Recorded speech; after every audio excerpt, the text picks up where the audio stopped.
Good morning. I am Jennifer Jarvis, the Vice President for Student Affairs and Strategic Enrollment Initiative. On behalf of the Queens College faculty and administration, it is my pleasure to extend the warmest welcome and congratulations to the class of 2026. Let's hear it for the class of 2026.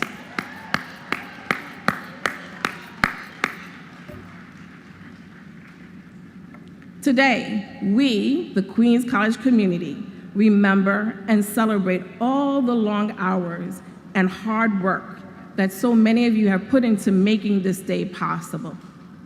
Let's give a special welcome to all of the family members and friends who have supported your achievements over the years.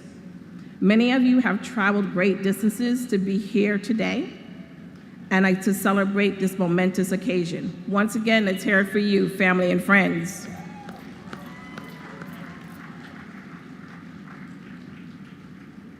At this time, I would like to ask everyone to please silence your phones. So now, we will now bring to an official end a successful academic year here at Queens College.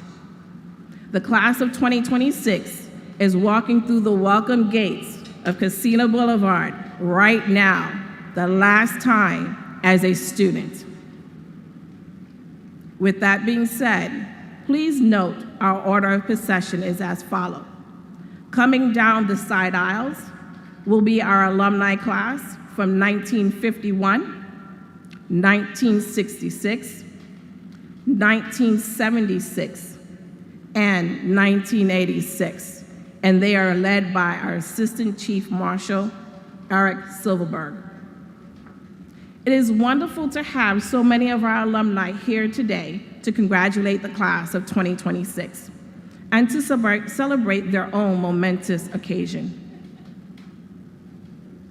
Down the center aisle will be the platform party led by the Assistant Chief Marshal, Simone Yearwood. The Assistant Chief Marshal, Chris Anusa, will lead our distinguished faculty.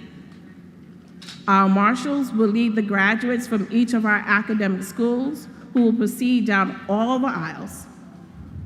As our alumni, faculty, and graduates march down the aisles, please welcome them with your warmest applause. All right, are you ready? You don't seem ready. Let the processional begin.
Let's hear it for the band.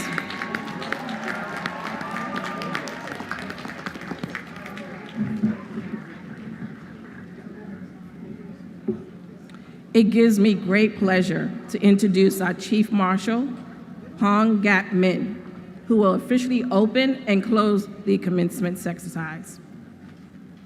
Hong Gap Min is a distinguished professor of sociology at Queens College and the Graduate Center, the Director of Research Center for the Korean Community. He is one of the nation's leading scholars on Korean Asian Americans and immigration, and has written several books on the Korean American experience. Let's have a warm welcome for Hong Gap Min.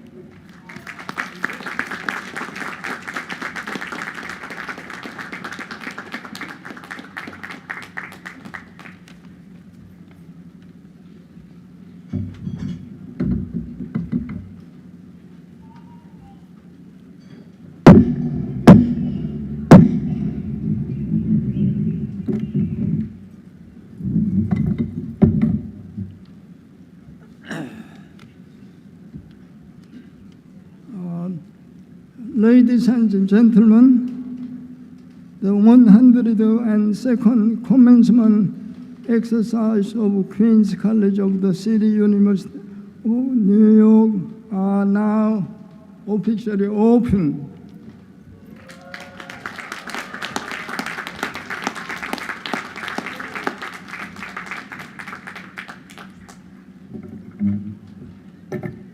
So now I ask that everyone please stand if you're able, face the flagpole behind you. We invite you to join us in the singing of the national anthem, which will be performed by Elena Noto, class of 2026, who is graduating today with a Bachelor's of Music degree.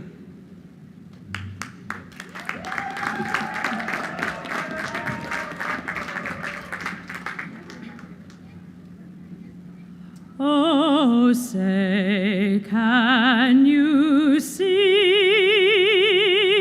by the dawn's early light what so proudly we held at the twilight's last gleaming, whose broad stripes and bright stars through the perilous fight o'er the ramparts we watched were so gallantly streaming, and the rockets' red glare, the bombs bursting in air, gave proof through the night that our flag was still there. Oh, say, does that star-spangled banner yet wave o'er the land of the free and the home of the brave?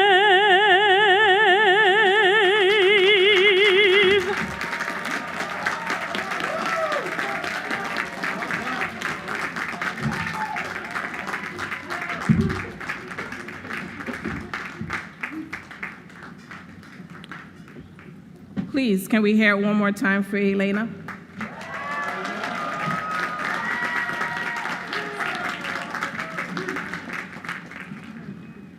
If you are not yet seated, please be seated.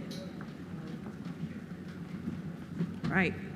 So ladies and gentlemen, it is my pleasure to introduce to you the 11th President of Queens College, Frank H. Wu.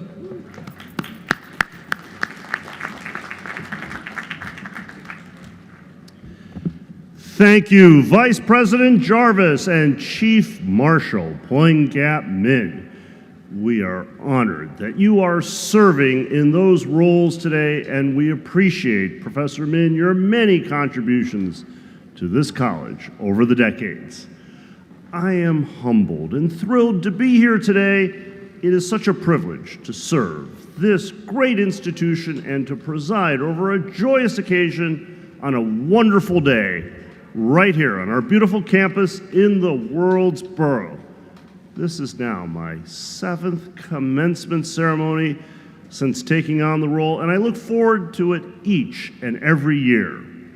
We have gathered this morning on the highest spot in Queens with family members, loved ones, elected officials, special honorees, and alumni from the classes of 1951, 56, 66, 76, and 86. We are all here to celebrate you, the great graduating class of 2026. Congratulations. As you look back over your time at Queens College, I hope you will leave with the fondest memories of the experience here, whether it is walking along this quad with your friends, playing volleyball, participating in the many clubs and NCAA sports, or attending the campus events that have brought together such a diverse community. Behind each and every one of the stories that you have is hard work, dedication, and perseverance. Earning a college degree is filled with challenges that I know test your resolve. The late night study sessions, juggling school and family responsibilities, work, perhaps a difficult commute here, but be proud of what you have achieved. And remember the sense of accomplishment you feel right now. Carry that with you and let it motivate you as you pursue every other future goal that is in front of you. You didn't reach this moment alone, though. There were many people, probably with you today, who helped you along the way. As this degree is conferred, be sure to thank those faculty, the staff, and the friends who are seated alongside you, who supported you through thick and thin. While today marks the end of your formal education and conferral of your degree here at Queens College, it signifies a new and exciting chapter in your lives. You will move on to the next stage. I encourage you to always be curious, keep learning, never stop striving for excellence. Wherever you go next, you will carry with you the lessons that you learned here inside and outside the classroom, and your success is not only about you and your personal achievements, it makes a difference in the lives of others, your kith and kin. Stay true to the Queens College motto, we learn so that we may serve. Congratulations, class of 2026. Best wishes for all that lies ahead.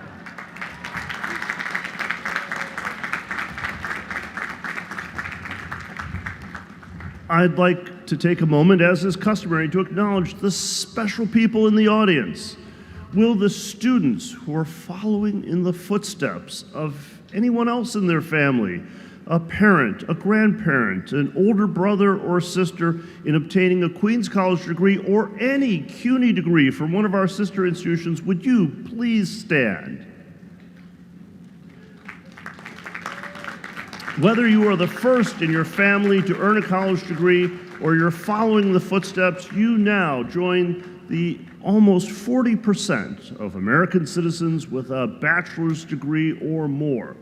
Will now all of our graduates who so valiantly serve this nation that we call home in the armed forces, would you please stand to be acknowledged? The veterans' names are listed on page 46 of the digital commencement bulletin. Please, a round of applause. Let's show them our thanks and admiration for our great veterans and those in active service or the reserves.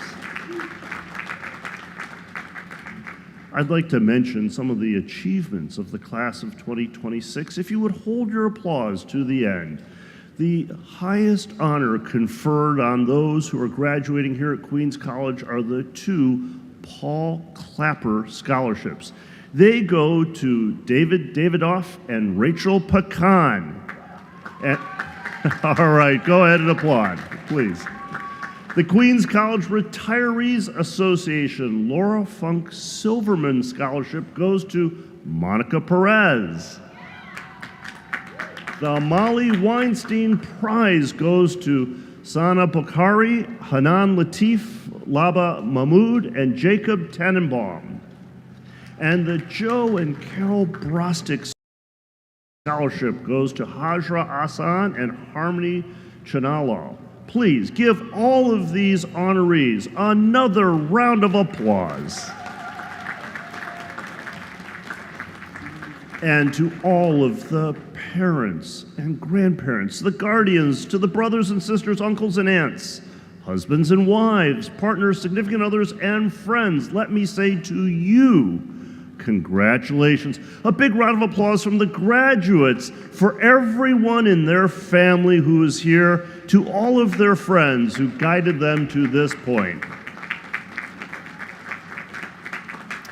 And let us thank those who made it possible, the world-class, internationally renowned faculty who are great scholars and teachers, the staff who are so dedicated, who helped our graduates, who are unsung heroes behind the stage.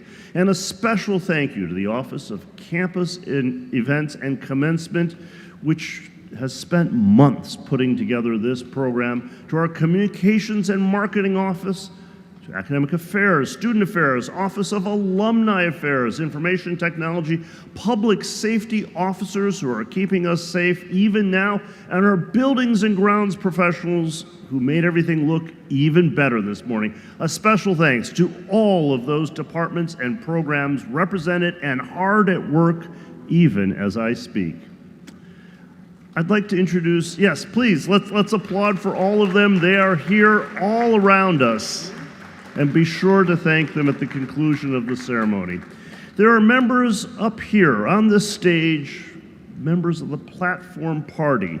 If each of them would rise as either as an individual or group they are called. And again, if you would hold your applause to the end, but if the spirit moves you and you wish to applaud as they rise, don't hesitate. First, all of our vice presidents and assistant vice presidents and cabinet members who are part of the platform party, if you would stand, please. And next, the deans and the associate and assistant provosts. The dedicated academic chairs who do the hard work overseeing the departments here. Our distinguished professors and distinguished lecturers. Student Association President, your President, Sean Rajkumar. And because of their vital contribution to the beautiful ceremony, please, another round of applause to the performers from the Aaron Copeland School of Music. Thank you, thank you, thank you. Finally, I want to especially acknowledge our esteemed representatives from the City University of New York, who are thrilled, we are thrilled to have joining us. We're part of this magnificent system. From the Board of Trustees, Rosanna Rosado, we'll hear from her a little later in the program, and the CUNY Executive Chancellor and Chief Operating Officer, Hector Batista, Vice Chancellor of Government Affairs and a QC alum himself, Dermot Smith. Thank you so much for joining us today. We're honored that you grace us with your presence. There are some elected officials, too, who we must honor for their generous support of public higher education, starting with someone we welcome back who first came here as a high school student during Superstorm Sandy, proud alumnus of Queens College and the Percy E. Sutton SEEK program, assembly member of New York's District 31 campus, to your alma mater, Khalil Anderson. the youngest black assembly member ever to be elected to state office. He has fought for food security, disaster preparedness, housing, transportation, and health care, and first ran for office while still a graduate student right here. I think Assemblymember Anderson is saying a word or two, or is that later? He's indicating later. All right. We also have, and another welcome back, longtime adjunct faculty member and such a wonderful supporter of public higher education, our New York City Council member, James Gennaro, representing the 24th District. He taught in political science, environmental public policy, a geologist by training. He always generously helps Queens College in so many ways. We even hosted his Adopt a Cat program right here on campus. And he'll also be speaking a little later in the program. So thank you, Councilmember Gennaro. I'm waiting for the teleprompter to scroll just a little bit more. And I now have the honor to more formally introduce from, wait a minute, we haven't thanked our borough president. Let me make sure. He will be speaking later, so I think I'll mention him again in the script. But a big round of applause for the borough president, Donovan Richards, whose sister is a Queens College alumna and who's seated right here on stage. I will now more formally introduce from the governing board of the City University of New York, that is the largest urban system of public higher education in the entire nation. Queens College helped to found it 60 years ago. Rosanna Rosado is a commissioner of the New York State Division of Criminal Justice Services. She is the first Latina to ever hold that role, and her leadership is informed by her master's degree in criminal justice, a 30-year career in media, during which time she earned an Emmy and a Peabody, and she just published her memoirs. Before her current role, she spent 6 years as New York State's Secretary of State, focusing on immigrant legal services and community reentry programs. Throughout her career, from her time as CEO of El Diario La Prensa to teaching in state prisons, Rosado has remained a dedicated advocate for social justice and systematic reform. It is such a pleasure to welcome Rosanna Rosado to the podium. No, I think I'm fine. Good morning. It is my distinct honor to stand before you today on behalf of the Board of Trustees of the City University of New York, Class of 2026. Congratulations. Today is a day of celebration, a day for applause, photographs, embraces, and the happy challenge of finding one another in a crowd of caps and gowns. It is also a day to honor the years of work that brought you here, the late nights, the exams, the jobs before and after class, the commutes, the doubts, the sacrifices, the friendships, and the persistence. You arrived at this moment through demanding study, practical training, determination, and sustained commitment to your education and your profession. What you have accomplished is significant, and it is your own. Y para todas las familias que acompañan hoy, también felicidades a ustedes. Este éxito es suyo. You have already been tested and you know something about pressure, deadlines, fatigue, competing obligations, and the limits of easy answers. And you know, as the president mentioned, I just published a memoir, it's called Bronx Attitude, but also you have Queens attitude. You know, when you're in the outer boroughs, you bring a certain gumption to the work that you do. And those qualities matter. They will matter in the offices and hospitals and courtrooms and clinics and boardrooms and agencies and laboratories and communities where you will work. They will matter in everyday decisions that require both competence and courage. So as you leave here today, use your education with intention, be curious and be principled, be rigorous, but also be generous with your talents. There will be challenges ahead, And there'll be moments when your confidence is tested, and I hope that in those moments, you will look to us, the CUNY community, for any help. It's New York, so it's about who you know and who can help you through that crisis. Trust in your ability to rise to what comes next. To the families, friends, mentors, faculty, and staff who supported these graduates, thank you for that support and that sacrifice. Again, on behalf of the board, class of 2026, we believe in you, and we are excited to see the paths that you will forge, and you will leave here with knowledge, resilience, responsibility, and the power to contribute to the world around you in meaningful ways. And I hope you believe me when I say that you have a whole community of grown-ups here in Queens College and in the whole CUNY system to help you every step of the way. Felicidades.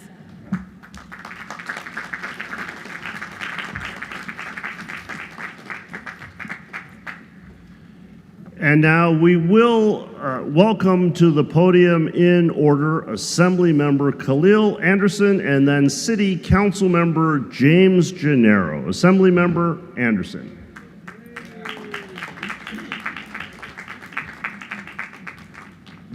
All right, greetings.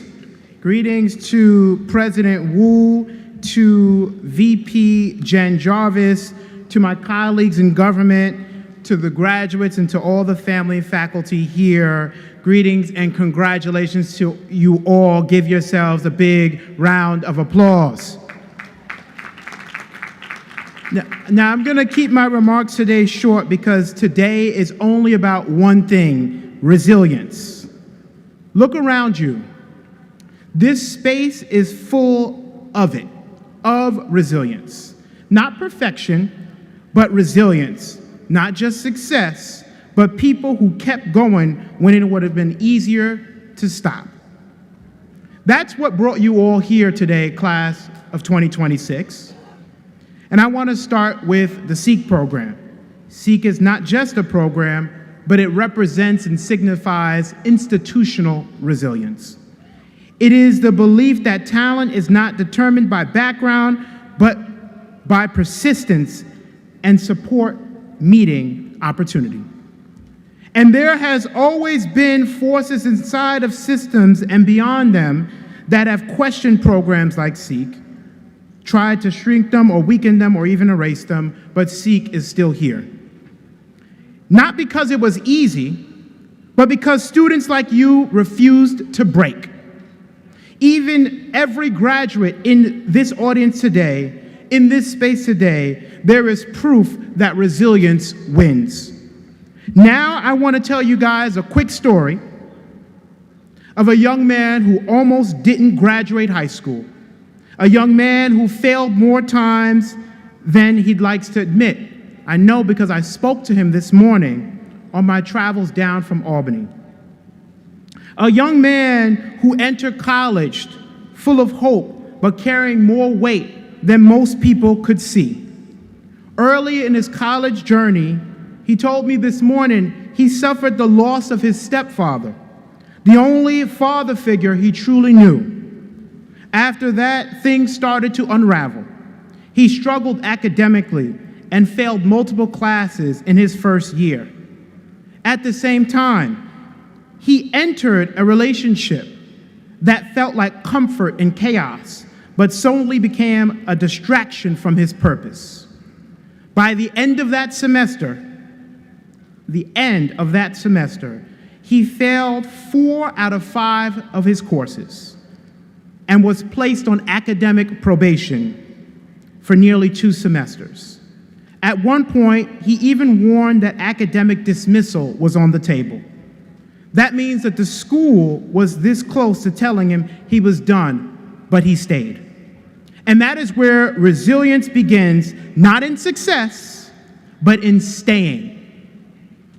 He rebuilt slowly, changed his habits, stepped away from what was holding him back, and little by little, he moved from probation to progress. Eventually, he brought his GPA up to a 3.0 and switched to urban studies as a major and decided to rebuild his life with intention and direction. Even while the world outside felt heavy, even now today, students, where there are many global crises and conflicts like Israel and Palestine impacting us, and there are challenges with the war in Iran and affordability impacting many of our students. These instances remind us of how fragile everything can feel even when we keep choosing to move forward. Because resilience is not one decision, it's 1,000 decisions not to give up. That young man was me. And if you leave with anything today, it's that you must understand that you don't need a perfect path to have a powerful future. You just need to keep going. And of course, it's important to acknowledge that the keeping on will help you guys battle through and plow through any and everything class of 2026. Before I close, I want to recognize 3 amazing students that I had the privilege of hosting in my office this year as interns. Please help me and join me to celebrate Linda Derry, Kalisha Joseph, Dean Tirado, and one other amazing student that I had a privilege of working with, Davishmar Hicks. And every single graduate that's here today is your proof that resilience works. That not every life is easy, but that through all the trials and tribulations, we know that resilience wins. Again, class of 2026, go out to the world and show them what resilience looks like when it doesn't quit. Thank you guys so much. Congratulations, class of 2026.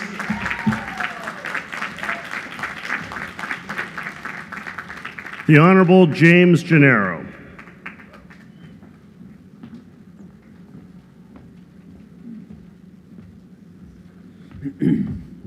Thank you, President Wu, and all the members of the Queens College family, those sitting before me, those sitting behind me, those who couldn't make it here today. Best wishes to you all. Congratulations. Give everybody a round of applause. My name is Jim Gennaro, and I have the privilege of representing Queens College in the City Council. And it's great to be able to support this wonderful institution with critical funding from the Council. I cannot think of a better place to invest public dollars. And like you, I am part of the Queens College family. I taught here from 1996 to 2003, so it always feels like home when I am here, which is very often, thanks to President Wu, who very graciously opens the doors of campus for all kinds of community events, like the cat adoption thing you heard about. President Wu wants everyone to feel at home at Queens College, and he has certainly accomplished that. When I attended my college commencement 47 years ago, I didn't know a lot of things I do now. I have 4 important watchwords that have meant everything to me over the years, and I'll very briefly share them with you on this most special day. The first word is faith. It is the anchor of life, and it will provide you with a moral compass that will always lead you to use the full range of your powers along lines of excellence. There is no power that can match it. Treasure the gift of your faith. The next word is family. The bonds of family are your refuge in times of challenge and a source of love and connection as you make your way in the world. Cherish your family. Next on the list is focus. Pay attention to your life's experiences. The most seemingly ordinary experience can put you on a course that may open a door to a calling that will make all the difference in your life.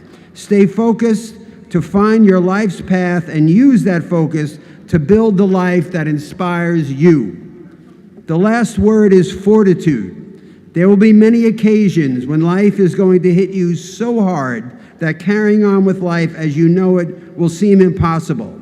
That is when your fortitude, your inner strength, will pick you up, save you, and I have to put the paper behind the other one, will save you and will make you stronger for the next inevitable setback. Getting up after being knocked down is an important life skill, and doing so will give you much more ability to weather the storms of life. I have no doubt that all of you will overcome every life challenge. I will close with a quote from President John F. Kennedy. He said, "Pray not for an easy life, pray to be stronger people." So I congratulate the Queens College class of 2026 and your loving and very proud families, and wish you all God's most choice blessings as you leave this campus and soar to the pinnacle of human experience. This is what I hope for all of you. Thank you for giving me the honor and privilege of addressing you on this most special day. Again, God bless you all. Thank you very much.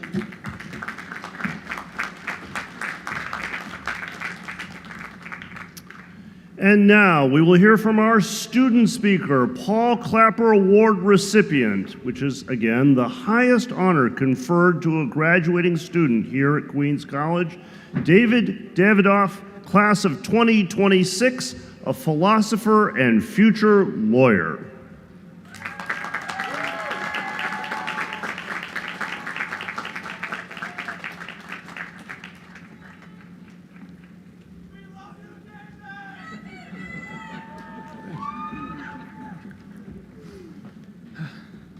Good morning, Queens College graduates. Good morning to the class of 2026. I am honored to be speaking to all of you today on what is, undoubtedly, the most beautiful campus in New York City. Now, whether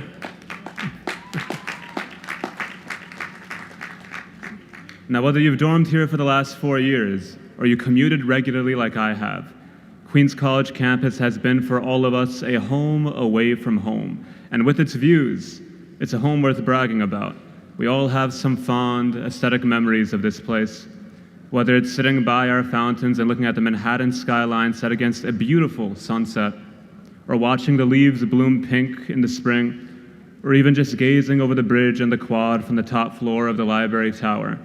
When we are here, we are never short of sights to take our breath away.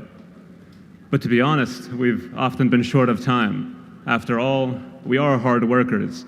Our moments of rest and appreciation, volleyball playing and sunset gazing, were snatched in the rush of a busy day. You earned those moments through grit, sweat, and sometimes tears. Even when fun came through procrastination, even that was earned. If you didn't feel you earned it then, you've definitely earned it now. As at the end of it all, no matter how much you may have doubted yourself, you have earned your degree. You have accomplished something substantial. You have accomplished something impressive. And above all else, you accomplished something that you set out to do. This campus is no longer just a pretty sight to you. It is a monument to your achievements. So please, give yourselves a round of applause.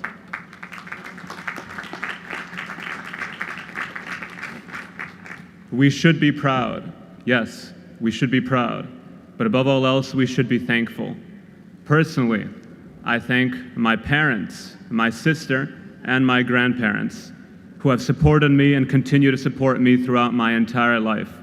I am blessed to be a first-generation Baharian American Jewish immigrant, or first-generation immigrant. Oceans were crossed and worlds were built from scratch to put me where I am, and I'm eternally indebted to those whom I owe not merely my success, but my very existence. I thank my friends for their love and support, for keeping me happy, proud, and humble. I'd like to thank Queens Hillel for welcoming me into their community and for truly being my second home. And thank you also to the Queens College Philosophy Department for supporting my intellectual curiosity and for convincing me I have thoughts worth sharing. Above all else, I give my thanks to God for making this all not only possible, but real. I urge you all, members of the graduating class, to express gratitude to those who contributed to your achievements on your own. Gratitude cannot be vicarious. I cannot do it for you. Gratitude is inherently personal. Now, I wish to share with you on this day a short message of hope. Now, I have to admit, I used to not like the word hope. It sounds too cheesy, too much like something out of a fairy tale. Those who speak of hope often speak definitively, about what is to come in the future. We've heard of bright futures. We've heard of promising futures. As students and as young people, we've often heard of the idea that the future belongs to us, or that it is already ours. And I admit that can sound very comforting. But the truth is, I know nothing about the future because I've never been there, and neither have you. We've only ever had our memories of the past and our grasp on the present moment.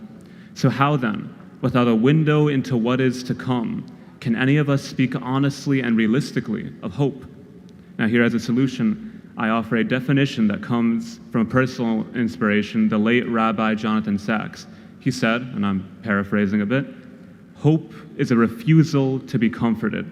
Why? What does it mean for hope to be a refusal to be comforted? It means, in my opinion, that our previous understanding of hope was wrong. It is not the case that we see the future and simply wait for it to drop into our arms. It is not the case that we know what is to come and passively wait for it to arrive. Instead, we have a vision of what the future could be like. We have a vision of a future that we want. And to want something from your future is to look at your present and find it lacking. You refuse to be comforted. Why? Because the notion that tomorrow can be better means today is not enough. You refuse to be comforted. Why? Because a better tomorrow will only come if you are dissatisfied with where you are now. Now, that doesn't mean you can't be proud of yourself. It just means that as long as there is hope, you cannot be perfectly still. Hope may orient you towards the future, but it only does this by gripping you today. We know this, you know this, because this mentality brought you here. You have your degree and are positioned to be successful, to be of service now that you have learned, not because it was guaranteed, not because you knew it was coming. It was because you demanded it. Every day you got out of your beds because you actively decided to be better. You did not quit until you achieved your goals. And today you stand here, we stand here, because we continue to decide that we will not be comforted until the better future we envisioned is made real. I will remind you, never forget to be proud, never forget to be thankful. Today is an achievement, but also never forget that today is the foundation upon which tomorrow is built. Your future hinges on the choices you make now. The future is not promised to us. It only becomes ours because in this moment we insist upon it. And I leave you with, again, the words of Rabbi Sacks, quote, "The future is unknown because it is unknowable, and it is unknowable because we who make it are free." Class of 2026, the choice for a better future is yours. Choose well. Thank you.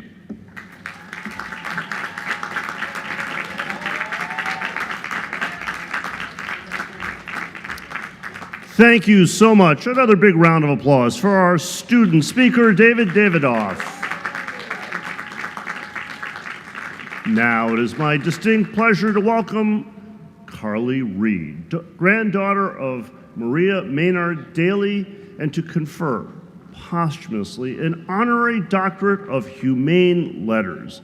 Ms. Reed is joined this morning by her husband, Eric, and their son, Ari. Ms. Reed, please come to the middle of the stage as the Chief Academic Officer, Provost Patricia Price, will read excerpts from the official citation for your grandmother.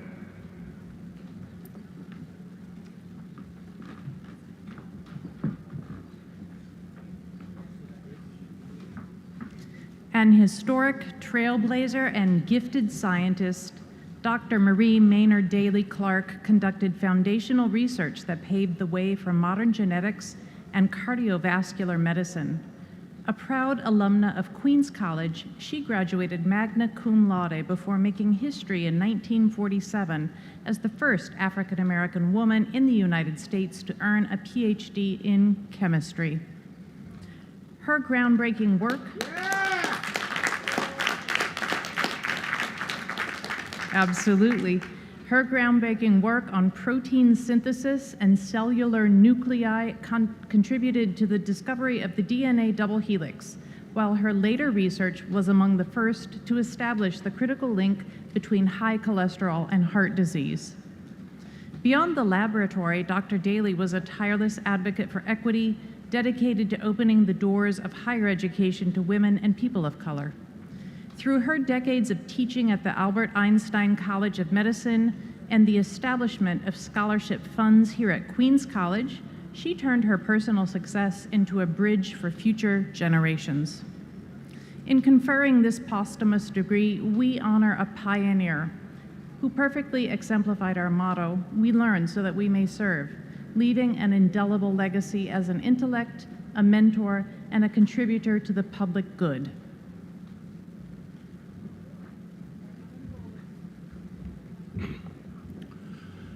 By the authority vested in the Board of Trustees of the City University of New York and by them entrusted to me, I hereby confer upon Marie Maynard Daly the degree of Doctor of Humane Letters honoris causa with all of the rights, privileges, immunities, and honors pertaining thereto.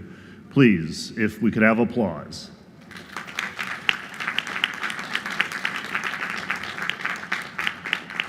Her granddaughter will first speak and then be presented with the degree itself.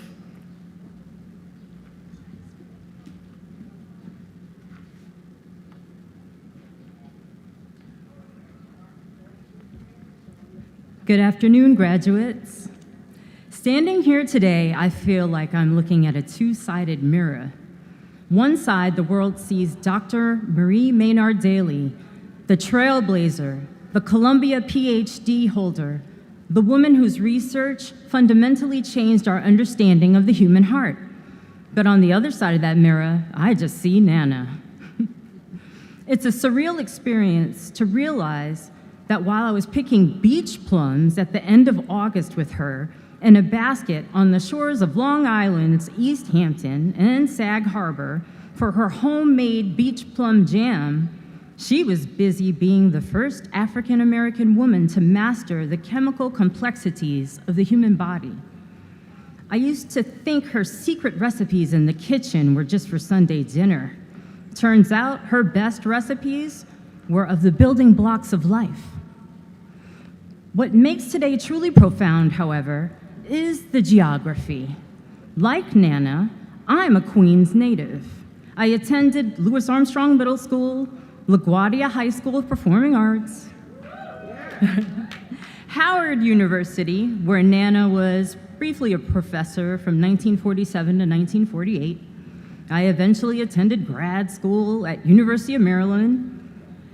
The Queens legacy continues with our son, who attended Queens College Summer Camp, Louis Armstrong Middle School, and now Bard High School, Queens.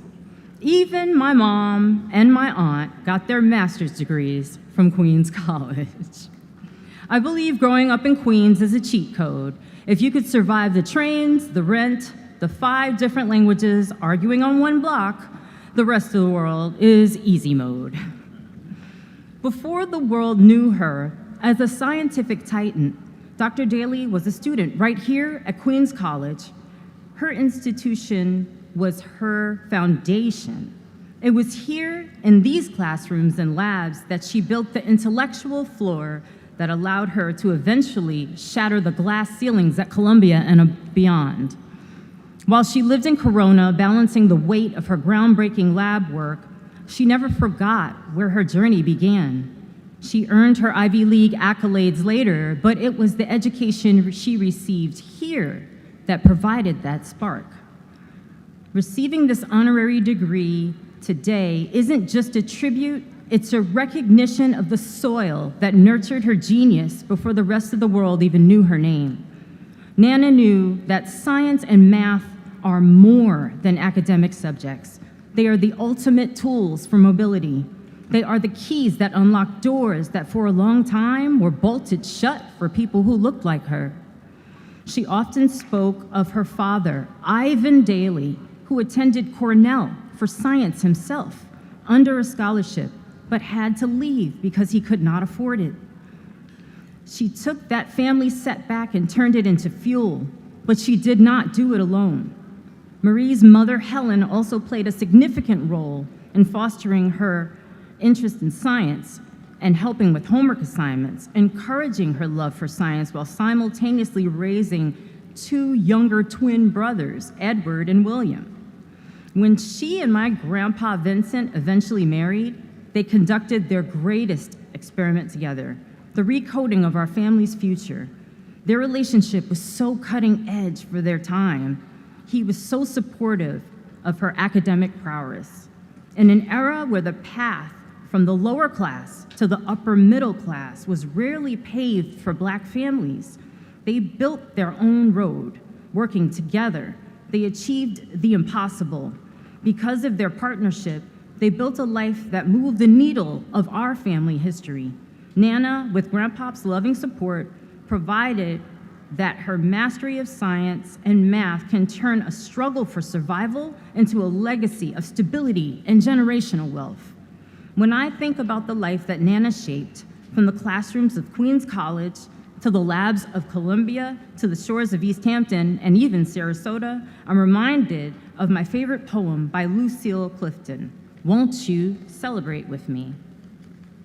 Clifton writes, "Won't you celebrate with me what I have shaped into a kind of life I had no model?"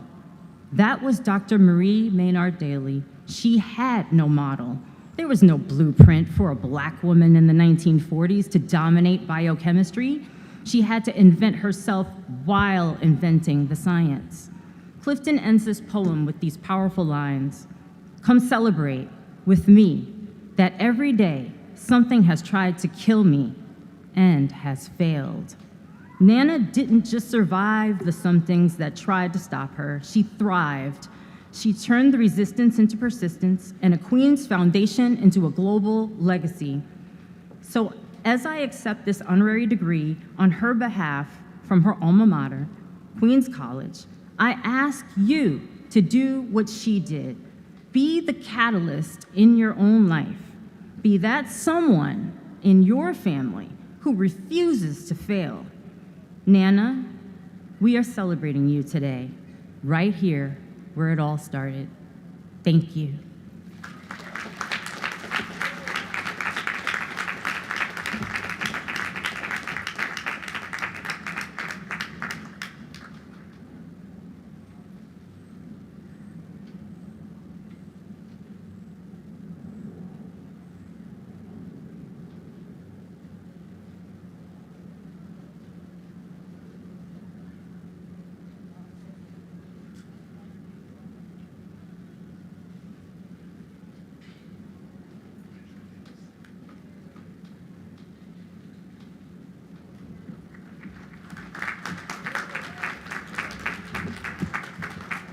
Thank you, Carly. And now, my distinct pleasure to welcome to the podium Lucy Freeman Sandler and confer upon her an honorary doctorate of humane letters. Dr. Freeman Sandler is joined by her daughter, Kathy Sandler. Dr. Freeman Sandler, please come to the middle of the stage as Chief Academic Officer Provost Patricia Price will read excerpts from the official citation for Lucy Freeman Sandler. A distinguished scholar and practitioner, Lucy Freeman Sandler is one of the world's foremost authorities on European medieval illuminated manuscripts. Her journey began at Queens College, where her talent as a watercolorist evolved into a passion for art history. She went on to earn her MA from Columbia University and her PhD from New York University, launching a career defined by meticulous research and a deep devotion to the visual culture of the Middle Ages. For 4 decades, Dr. Sandler has been a pillar of the New York University community, where she chaired the art history department for 14 years and serves as the Helen Gould Shepard Professor of Art History Emerita.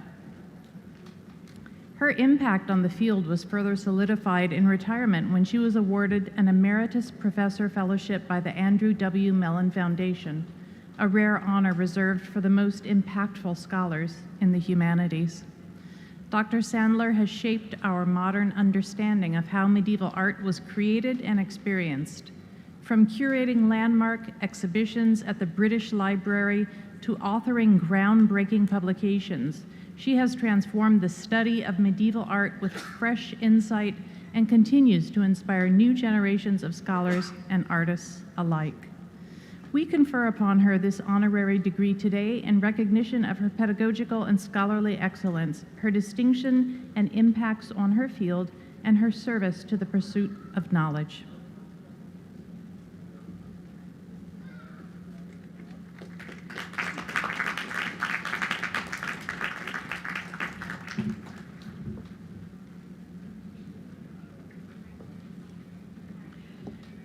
President Wu, distinguished speakers and faculty, proud families, friends, and graduates. What an honor for an alumna. I can hardly believe that I first saw Queens College 79 years ago. My first impression was of a country estate, vaguely Spanish or Southwestern. It was almost bucolic, or at least not urban. Right beyond the 5 main campus buildings, there was even a farm of Newtown Agricultural High School. No Rosenthal Library, no Colden Auditorium. I'm awed by how much my alma mater has grown since then, and by how many more students it serves. How did I end up here? Well, as today, you had to have a good high school average for admission. At my high school, the High School of Music and Art, the advisor said that if you were going to attend a city college and were interested in studying music or art, you should apply to Queens College. In 1947, I was a naive and immature 16-year-old with no professional goal at all. So I thought, well, I do like to look at art. I like art, and so I'll apply to Queens College and major in art.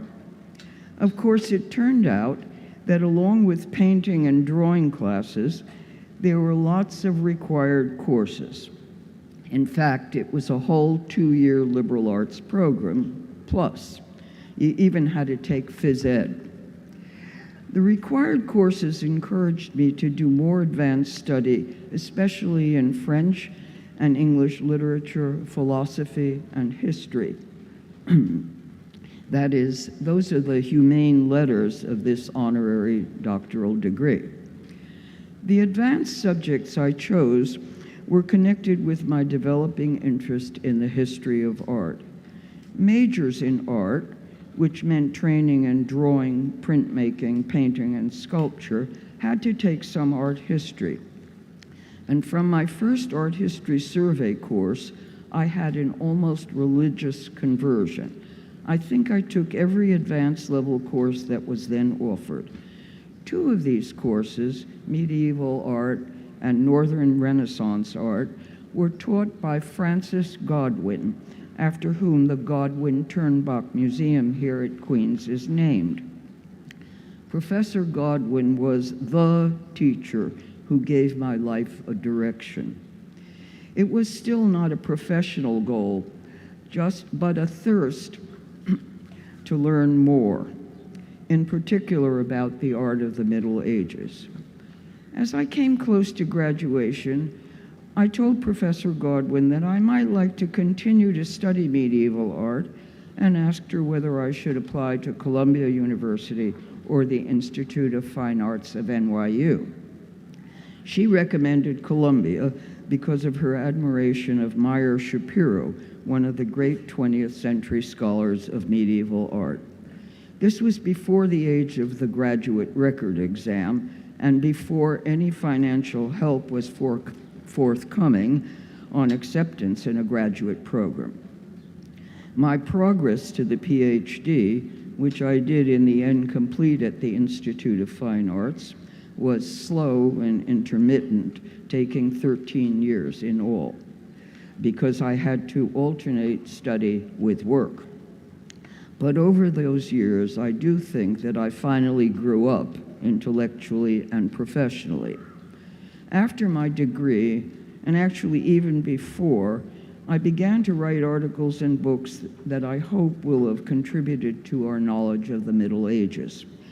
Fortunately, just as my PhD was granted, I was offered a two-part job, half to serve as the assistant editor of the Art Bulletin, the chief American art historical publication, and the other half to teach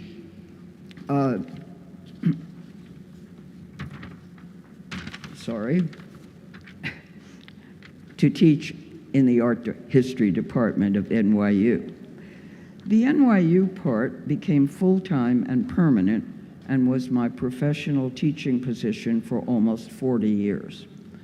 I hope that, like Francis Godwin, I infected my students with a love of looking at art, and that I helped to hone their analytical skills, to advance their ability to write clearly, and to heighten their appreciation of the meaningfulness and significance of the past for the present.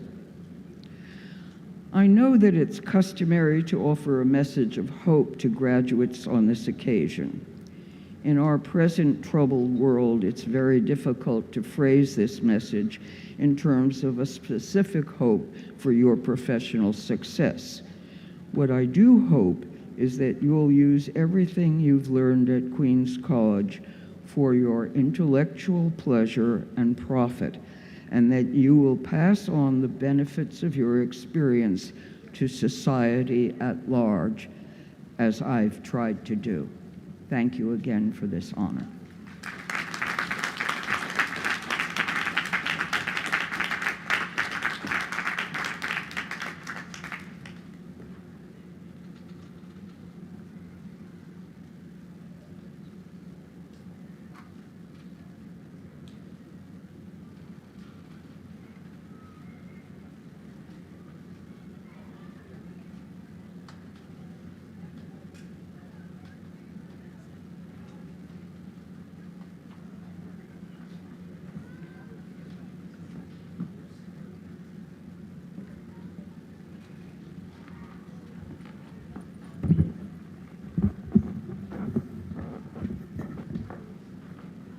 And now, I'm most pleased to welcome to the podium the recipient of the President's Medal, the highest administrative honor conferred here at Queens College.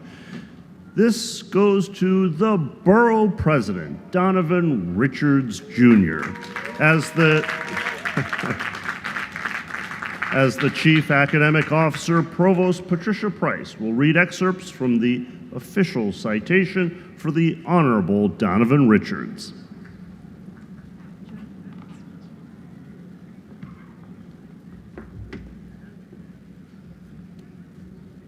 A dedicated public servant and a native of Queens, Donovan Richards Jr. has spent his career championing the diverse communities of the world's borough. His path to leadership was forged in resilience. After witnessing the devastating impact of gun violence in his youth, he turned personal tragedy into a lifelong passion for civic reform. From serving as Chief of Staff at just 28 years old to his distinguished 7-year tenure in the New York City Council, he consistently spearheaded critical reforms in public safety, environmental protection, and disaster recovery. As Queensborough President since 2020, Mr. Richards has been a tireless advocate for over 2.4 million residents during a pivotal era in New York's history. He oversees a vast portfolio of economic development and capital funding, ensuring that vital resources reach our schools, hospitals, and parks. His leadership is defined by a commitment to inclusivity, having revolutionized the community board appointment process and established the Immigrant Welcome Center to ensure that the borough's leadership truly reflects its people. In recognition of his exemplary career, his unwavering advocacy for small businesses, and his generous service to the public good, we are proud to present Donovan Richards Jr. with the Queens College President's Medal.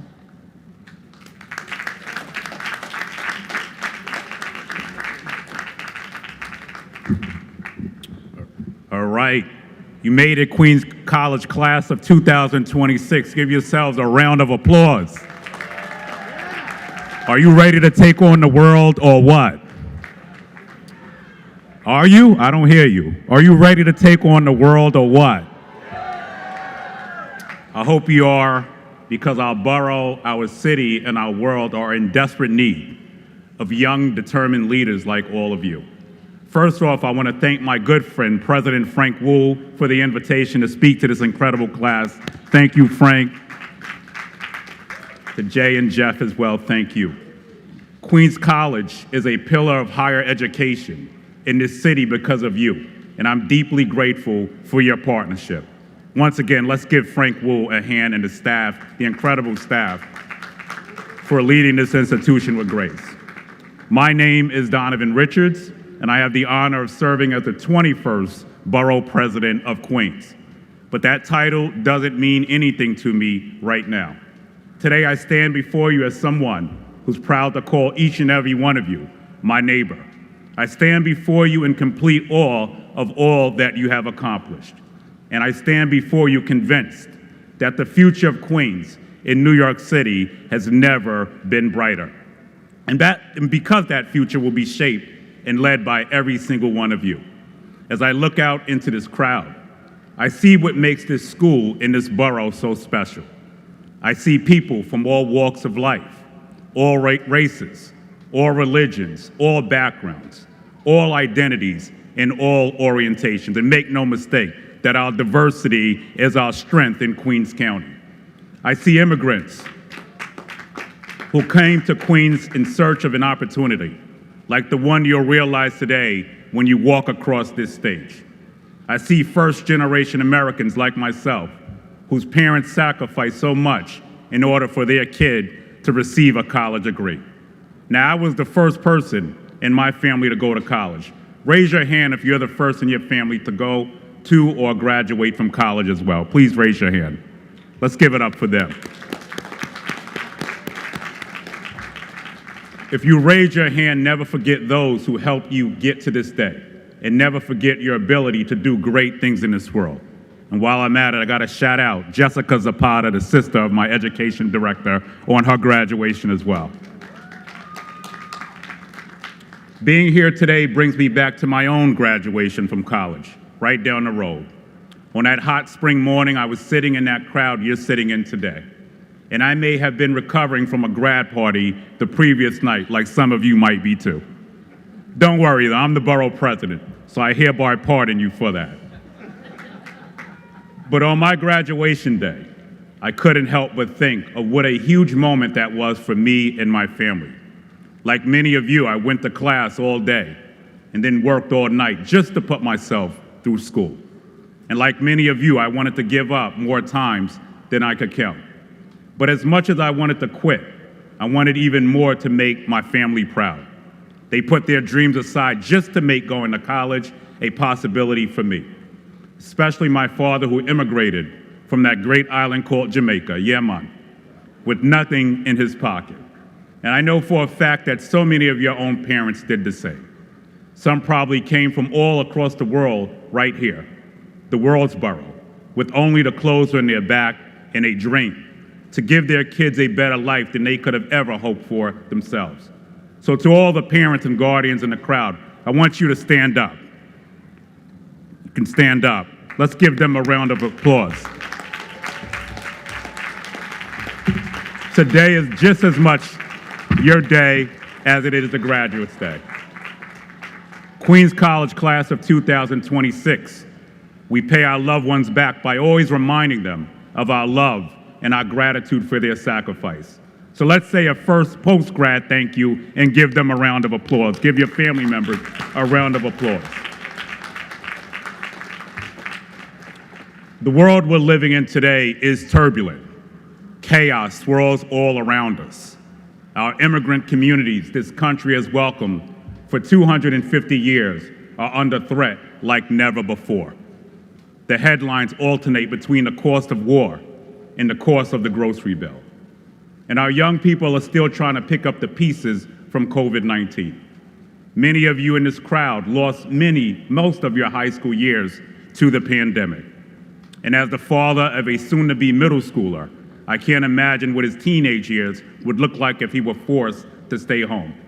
And we see the results of this disruption in the mental health crisis of our young people.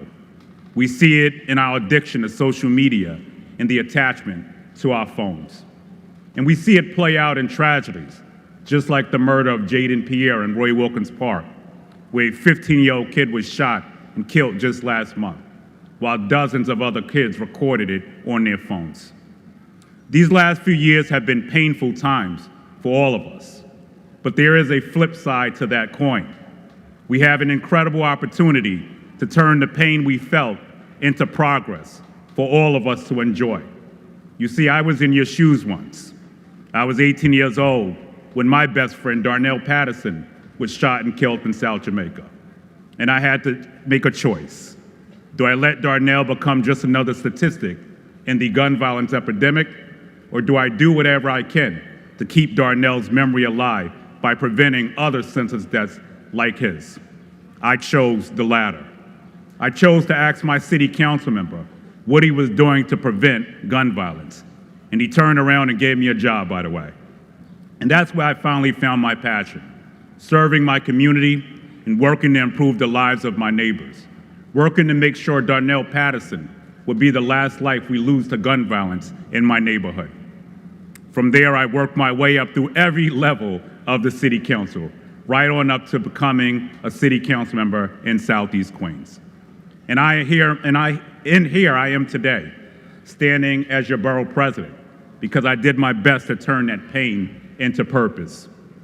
My biggest piece of advice to all of you today is this: keep an open mind. Understand that even if the path your life takes is not the path you envisioned, and trust me, there will be a fork in everyone's road. There's possibility and promise around every bend. There will be tragedy, but there will be triumph. There will be adversity, but there will be achievement. So whenever you feel discouraged by your direction or unsure of the worth of that degree in your hands, make sure to never hang your head. Because if you do, you'll be blind to the potential of the path that you're on. It's okay to not know where your road will lead, by the way. And I can't guarantee the career you ultimately lead is a career you seek right now. Just look at me as an example. I started off learning music management. I was actually in the room when 50 Cent signed his deal.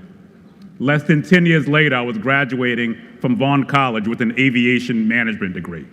And now I'm addressing you as the first black man to be borough president of Queens in 122 years.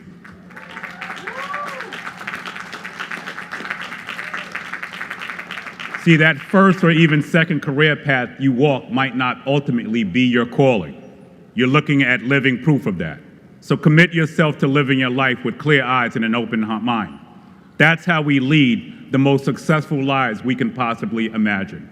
And that's how we give back to those in our lives who sacrifice so much just to give us a chance at this moment today.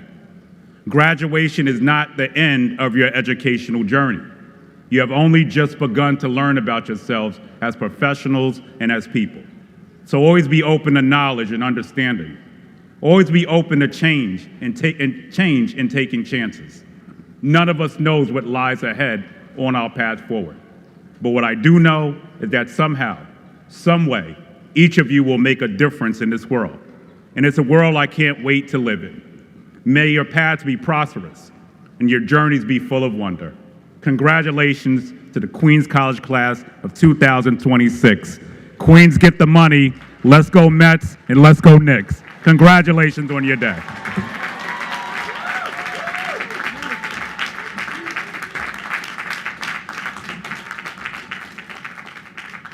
Now, we recognize all of the alumni who have returned to their alma mater and are in the audience right here to my right, your left. They have come from all over this nation of ours, and we're so happy that they've chosen to join us today. First, I ask the members of the class of 1986 to stand. In the year 1986, to bring you back, the Nintendo Entertainment System dominated the U.S. market, launching modern video games. Pixar Animation Studio was founded. Halley's Comet made its once every 76 years appearance. Oprah Winfrey launched her national talk show. Ladies and gentlemen, the class of 1986, it's been 40 years for them. Now, I ask the members of the class of 1976 to stand. In the year 1976, the bicentennial, Apple Computer was founded by Steve Jobs and Steve Wozniak. NASA's Viking 1 spacecraft successfully landed on the planet Mars. The first commercial supersonic Concorde flights began.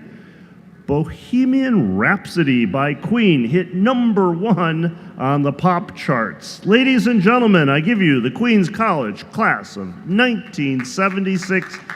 It's been 50 years for them.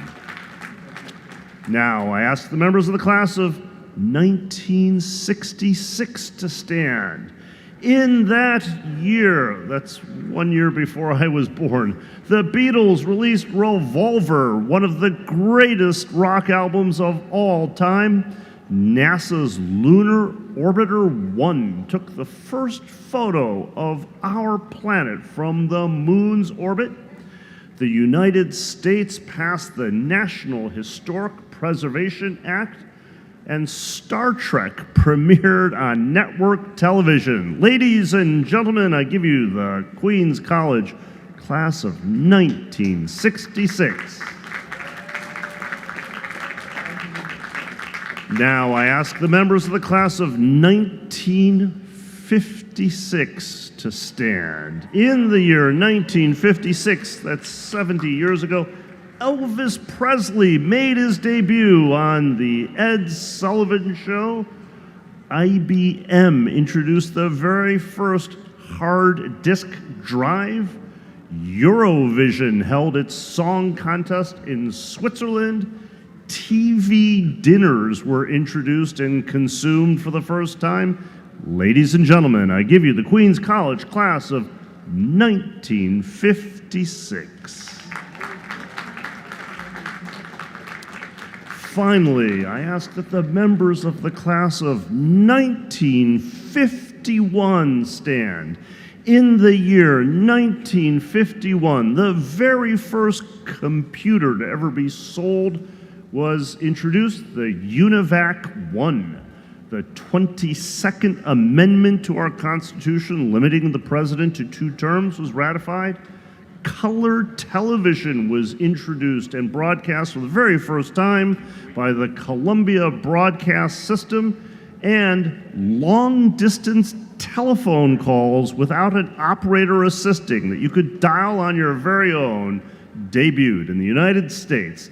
Ladies and gentlemen, that's the class of 1951. Now, I'm very happy to welcome a quartet of students from our famed Aaron Copland School of Music to sing an arrangement of Blue and Silver, an ode to the traditional school colors of Queens College. Will everyone please stand for this rendition?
Wasn't that great? Thank you so much for sharing your voices with us on this fine morning. Now, to give greetings on behalf of the Student Association, your elected representative, President Sean Rajkumar, one of your classmates, class of 2026. Would President Rajkumar please come forward to the podium?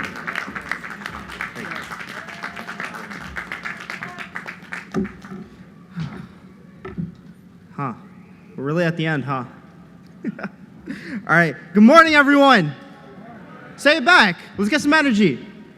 All right, thank you. That's better. All right. It is my absolute honor to welcome all of our distinguished guests, siblings, loved ones, parents, and most importantly, all of you, the graduating class of 2026. Give yourselves a round of applause. My name is Sean D. Rajkumar, and I am the graduating president of the Queens College Student Association. I've had the privilege to serve the campus community over the past 4 years in many different ways. I was a tutor at the best department on campus, the Queens College Learning Commons.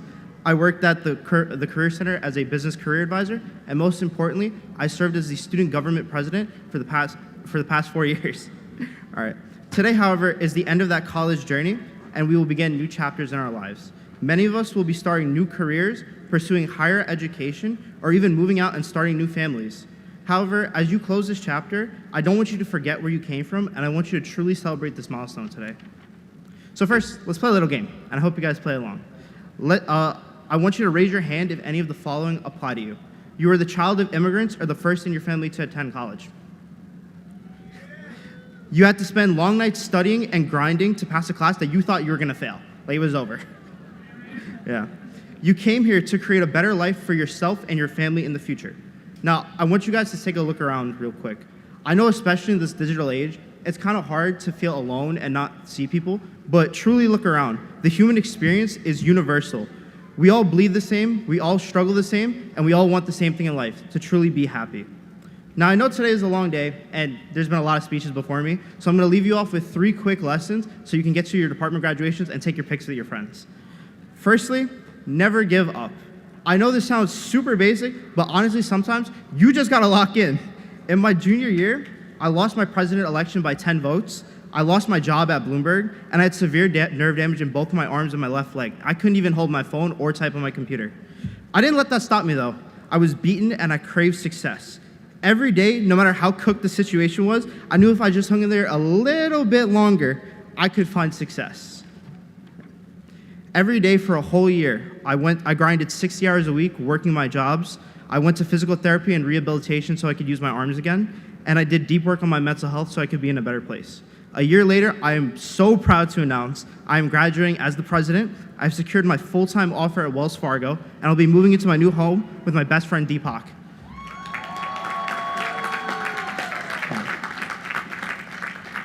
A lot of people told me I was crazy and just told me to give up, but I believed in the power of higher education and the opportunities this university had to offer, and ultimately I came out on top and I stand here before you.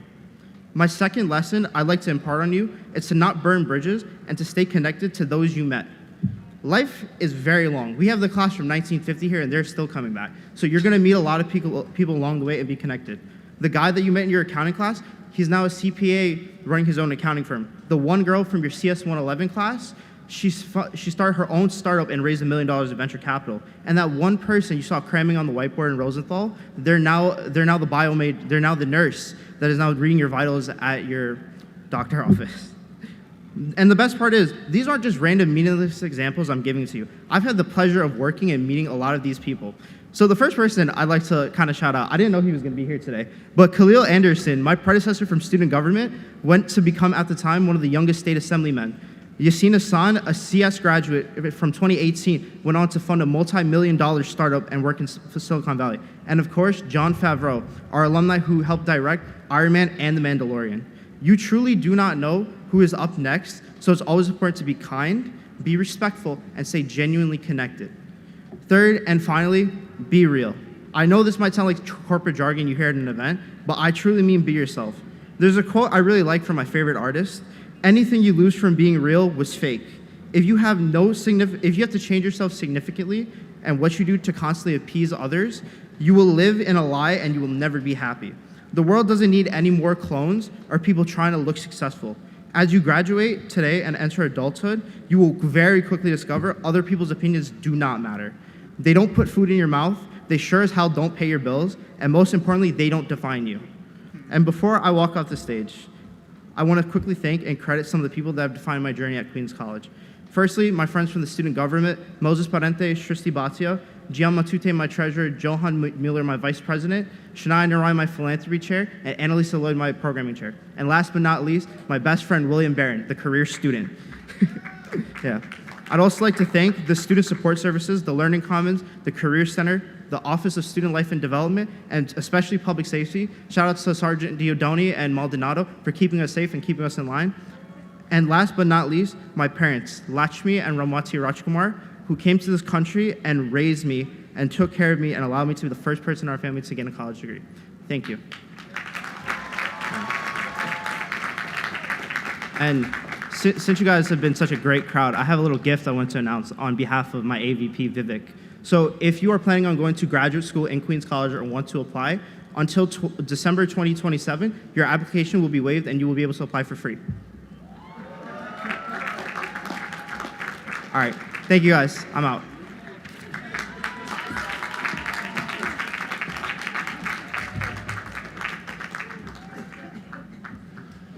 Thank you so much, President Rajkumar.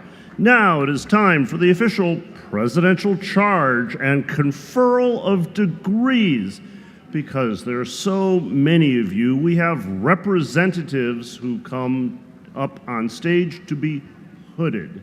I ask the Chief Academic Officer, our Provost, who also has the title of Senior Vice President, Patricia Price, to come back to the podium. She will be calling up the representatives for the different degree categories, and then I will formally confer those degrees. Provost Price. Graduates, you heard that, right? This is degree conferral. This is what you came for. I'll quote Sean, let's be real, this is why you're here. One last lesson from Queens College. Let me give you some instructions about what you're gonna do. We're gonna start with the master's degrees. As your degree type is called, I'm going to ask you to stand, and then I'll ask you to sit. And then we'll move to the various iterations of bachelor's degrees. As your degree type is called, you stand, and then I'll ask you to sit. And as a group, you will rise when President Wu confers your degrees. So there's a lot of standing and sitting in this section, okay? Excellent, let's proceed. We shall now proceed with the conferring of master's degrees. The program lists the candidates for the various degrees and certificates.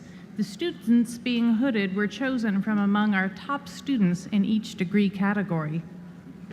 These representatives will be hooded by the deans of their respective schools. Will the candidates for the degree of Master of Fine Arts please rise as you are able? Remember that lesson? Master of Fine Arts, please rise. Dean Simone Yearwood will hood Amanda Levix, who is representing these candidates.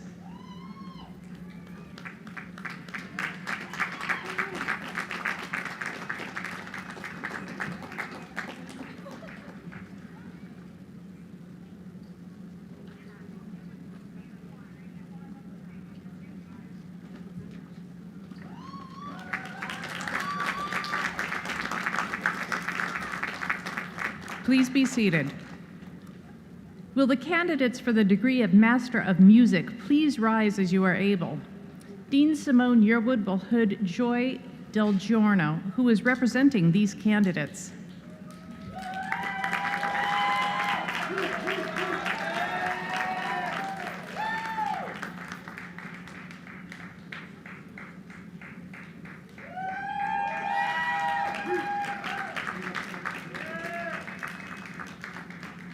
Please be seated.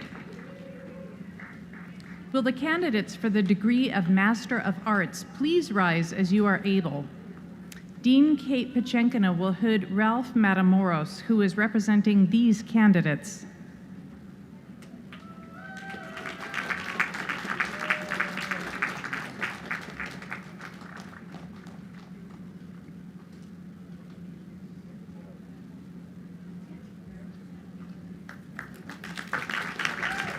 Please be seated.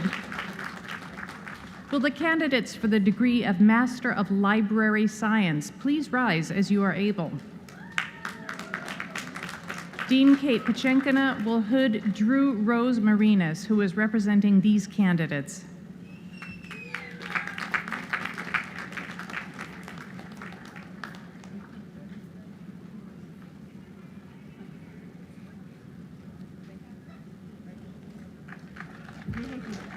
Please be seated. Will the candidates who are to receive a professional or advanced certificate or specialist diploma please rise as you are able? Dean Daniel Weinstein will hood Muse McCormick, who is representing these candidates.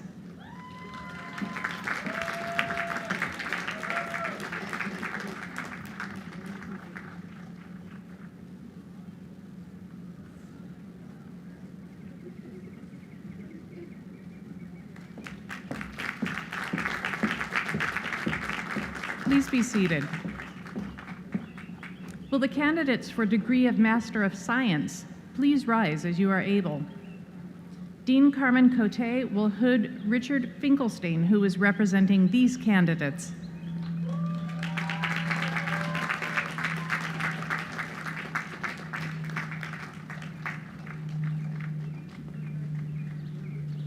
Please be seated. Will the candidates for the degree of Master of Science in Education please rise as you are able?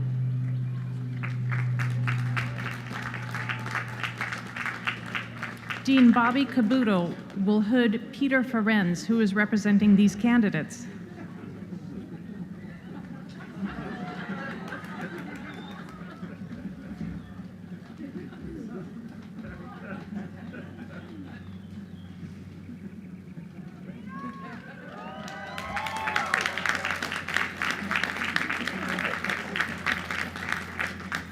Please be seated. Will the candidates for degree of Master of Arts in Teaching please rise as you are able? Dean Bobby Cabuto will hood Aline Araujo Teixeira, who is representing these candidates.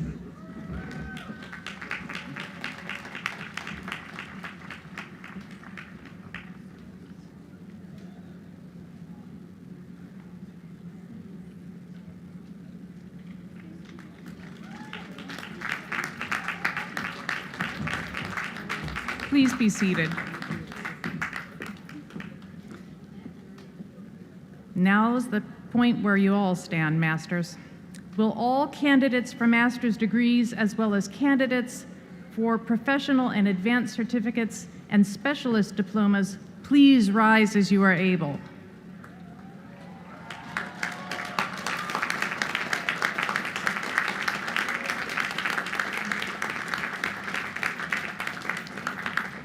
President Wu, I present to you these candidates and respectfully request that you confer upon them the master's degrees, professional and advanced certificates, and specialist diplomas for which they are qualified. This is the official moment. By the authority vested in the Board of Trustees of the City University of New York, by the State of New York, and by them entrusted to me, I hereby confer upon you the master's degrees, professional and advanced certificates, and specialist diplomas for which you have qualified with all of the rights, privileges, immunities, and honors pertaining thereto. To whom much is given, much is expected. I charge you to generously and wisely use this knowledge that you have gained during your graduate studies. There are many challenges in this world of ours, and I know that your collective talents and efforts will make a positive difference for all of humanity. Please now be seated. Congratulations.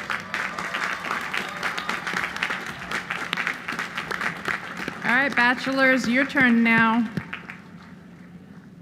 I will now present the candidates for bachelor degrees. Will the candidates for the degree of Bachelor of Arts please rise as you are able?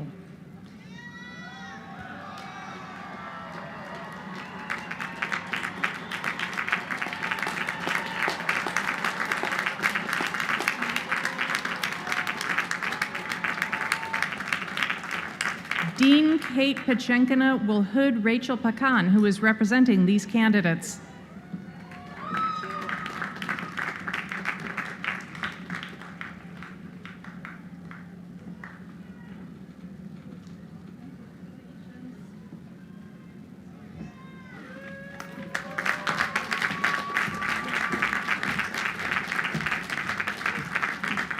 Please be seated. Will the candidates for the degree of Bachelor of Science please rise as you are able?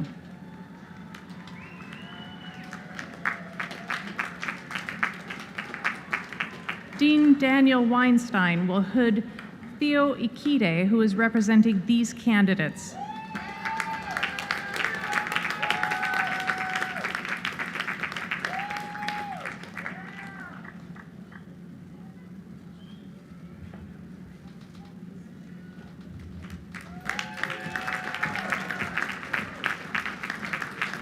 Please be seated.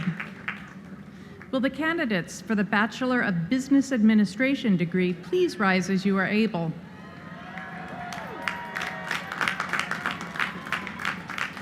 Dean Carmen Cote will hood Sharon Chi, who is representing these candidates.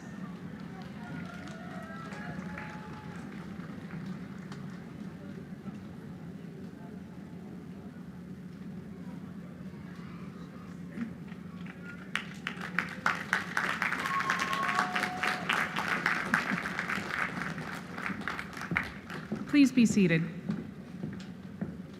Will the candidates for the Bachelor of Fine Arts degree please rise as you are able? Dean Simone Yearwood will hood Leslie Proctor Levine, who is representing these candidates.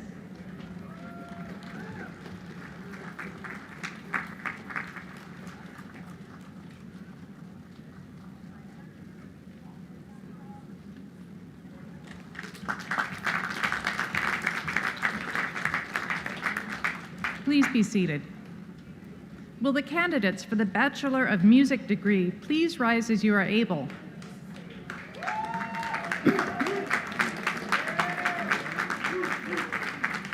Dean Simone Yearwood will hood Martin Lindblad, who is representing these candidates.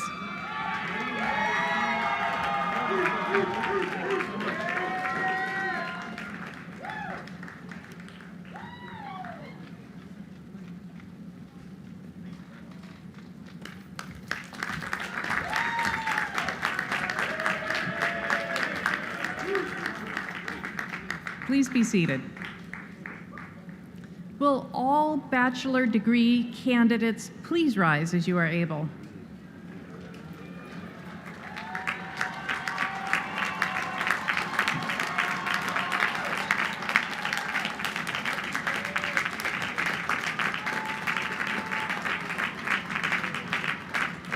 President Wu, I present to you these candidates and respectfully request that you confer upon them the bachelor degrees for which they are qualified. Once again, this is the official moment, and please, for the bachelor's degree graduates, make sure that your tassel is currently on the right side at this point in time. By the authority vested in the Board of Trustees of the City University of New York, by the great state of New York, and by them entrusted in me, I hereby confer upon you the bachelor's degrees for which you have qualified, with all of the rights, privileges, immunities, and honors pertaining thereto. I charge you to use the same discipline and strength of character and your talent that allowed you to complete these degrees here at Queens College to conquer your future challenges and achieve your aspirations. You are capable of great things. We expect the best from you. I now tip my cap to you. You may now switch your tassels from the right to the left, signifying completion of your degree.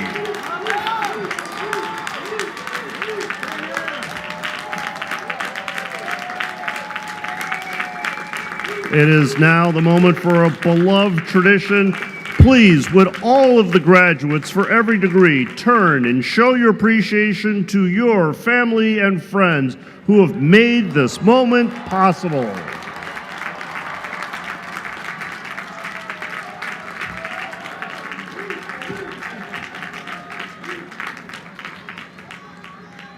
Please now be seated. This has been a wonderful commencement on a great morning on this beautiful campus. I thank all who have participated in this special ceremony. I wish you the best. Don't be a stranger. Come back. We expect you to join the alumni some 50 years from now, and you've now are a member of their distinguished ranks. Hearty congratulations. There are just a few final instructions. As soon as the teleprompter moves just another inch, I will read them off. Please, if you would remain in your seats, this applies to the audience members as well. For the recessional, that will be the platform party and the faculty. The recessional must be completed before others depart. There will be additional ceremonies for various academic programs in schools. Those will start in 30 minutes. Please consult the digital program, pages 54 and 55. Again, for the departmental ceremonies, please consult your digital program, pages 54 and 55.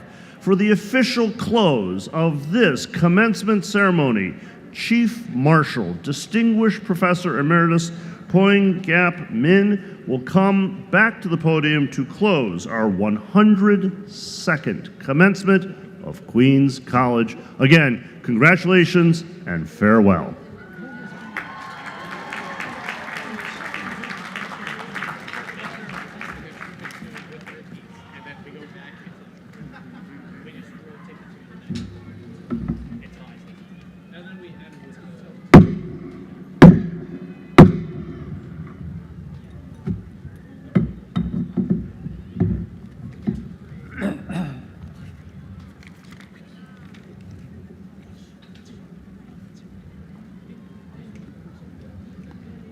The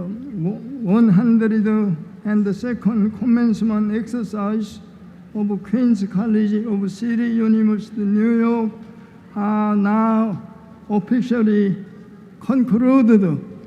Thank you.